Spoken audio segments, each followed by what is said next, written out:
হয়েছে? কাঁদছিস কেন? গুরুজি, আমার ভাই কালকে রাতে মদ খাওয়ার জন্য আমার কাছে টাকা চেয়েছিল, কিন্তু আমি দেইনি। সকালবেলা ঘুম থেকে উঠে দেখি আমার ভাইয়ের ঘাড়ে ভূত চেপে বসে আছে গুরুজি। তুই কান্না করিস না, তুই আমাকে নিয়ে চল, দেখি তোর ভাইয়ের ঘাড়ে কিরকম ভূত চেপে বসে আছে। হ্যাঁ তাই চলুন চলুন গুরুজি, চলো।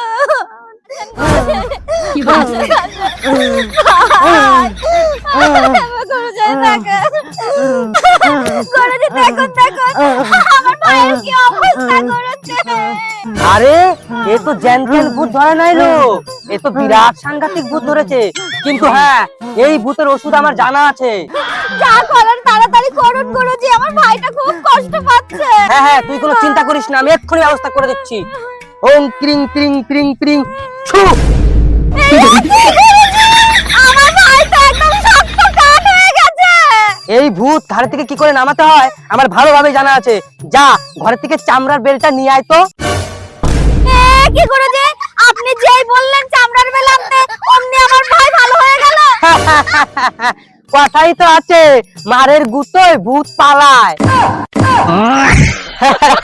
ইরে আজকে কতক্ষণ খেয়েছিলি? হ্যাঁ যা, এবার 500 টাকা দক্ষিণা নিয়ে আয়।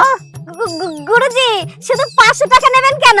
আসেন না, ঘরে দুটো সেবা করে যাবেন। হ্যাঁ সেটা তুই মন্দ বলিসনি, চ চ দেখি চ। চলুন চলুন।